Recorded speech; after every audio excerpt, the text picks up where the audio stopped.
Esta parte o esta segunda parte de esta videocápsula está enfocada en los intercambiadores de calor. Va a ser muy breve porque vamos a enfocarnos únicamente a explicar dos tipos de intercambiadores y cuáles son sus ecuaciones de diseño, que son las herramientas que vas a utilizar también para realizar tus actividades de este bloque, de esta unidad. Antes que nada, tenemos que iniciar conociendo qué es un intercambiador de calor. Un intercambiador de calor es un dispositivo, ¿vale? Aquí tenemos dos imágenes, ahorita vamos a explicar cada una, pero es un dispositivo que está diseñado para que exista transferencia de calor entre dos o más fluidos, ojo aquí, sin que se mezclen. No se mezclan los fluidos, únicamente intercambian calor por contacto indirecto. Son sumamente usados en la industria y nos ayudan a muchos objetivos. Dentro de los principales es al control de la temperatura, para enfriamiento o para calentamiento. Nos sirve en las dos direcciones. Generalmente, cuando tenemos una reacción exotérmica y tenemos un producto que viene a una temperatura elevada, lo que hacemos es que pasamos esa corriente a un intercambiador de calor y hacemos que, considerando la primera ley de la termodinámica, el fluido más caliente le transfiere calor al fluido más frío y de esta manera nosotros podemos regular la temperatura. Existen diversos tipos de intercambiadores de calor. Sin embargo, dentro de los más importantes existen los intercambiadores como el que está aquí, que son intercambiadores de doble tubo, y los intercambiadores de tubos y coraza. Tubos y coraza, porque son muchos tubos. ¿Cuál puedo elegir o cuál me conviene más elegir? Pues eso depende de lo que tú quieras o tú consideres. Depende mucho del rango de temperatura al que quieras llegar. Por ejemplo, si tenemos que vamos a pasar de 90 grados a, no sé, a 1 grado centígrado, que es un cambio brutal en la temperatura, pues entonces con base en ese cambio te conviene utilizar cierto tipo de intercambiador de calor. Si nada más queremos disminuir un par de grados, nos conviene utilizar otro tipo de intercambiador de calor.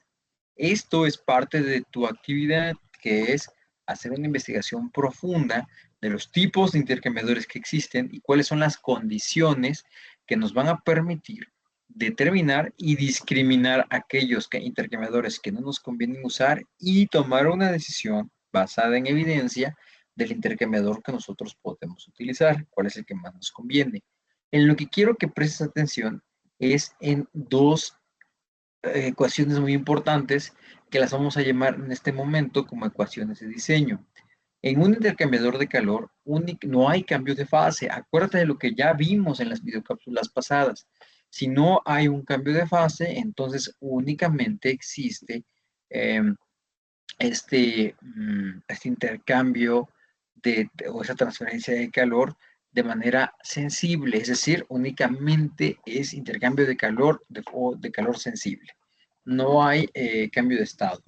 Y en ese sentido, entonces, pues es muy importante que te acuerdes que cuando tenemos cambios de temperatura, nos estamos refiriendo a calor sensible y entonces tenemos una ecuación de diseño que ya conocemos, que es esta, que es el calor sensible de un sistema, la podemos determinar a partir de esta ecuación, que es calor es igual a la masa o al caudal del sistema por la capacidad calorífica, no el calor de combustión, la capacidad calorífica del intercambio de calor más o por la diferencia o el delta de temperaturas. Esto es para el calor sensible, para el calor transferido. Sin embargo, en un intercambiador de calor, el cálculo se basa en una ecuación muy particular, que es la siguiente, porque ya no estamos hablando únicamente de un proceso directo, si no estamos hablando de un proceso indirecto. En ese sentido, entonces, tenemos que tomar en cuenta esta ecuación de diseño, que es la que está aquí, que es específica para intercambiadores de calor. Esta de aquí, intercambiadores de calor. En un intercambiador de calor, la cantidad de calor que se transfiere en el sistema se obtiene multiplicando la U, que es el coeficiente global de transferencia de calor, y ese lo tenemos que investigar con base en el material que se está suponiendo que se va a utilizar en el intercambiador de calor. Es decir, podríamos buscar el coeficiente global de transferencia de calor para acero inoxidable, por ejemplo, que es generalmente el material de mayor uso en los intercambiadores de calor, para no ser único. El área total de transferencia de calor, que ese lo podemos obtener con base en las mediciones que tenemos de los tubos o en suposiciones del sistema. Y el cambio en la temperatura, pero en este caso se conoce como el cambio o el intercambio de temperatura logarítmica o la diferencia de temperatura media logarítmica. Y se evalúa con la siguiente ecuación, que es la que tenemos aquí. Anótala, tómala screenshot. Tenla en cuenta siempre, porque en intercambiadores de calor no se usa un delta T simple, que sería temperatura final menos temperatura inicial, sino utilizamos el cambio o el delta T o el cambio de temperatura media logarítmica, que la obtienes de esta forma. Si tú no utilizas esta definición para evaluar el cambio de temperatura en un intercambiador de calor, estarías cometiendo un grave error, ¿vale? Y entonces observa que el caudal de un sistema se relaciona a partir del calor y el calor se relaciona a partir de la ecuación de diseño para intercambiadores de calor.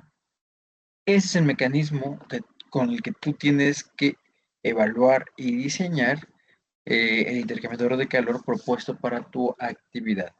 Espero te funcione, te sirva y mucho éxito en esta actividad.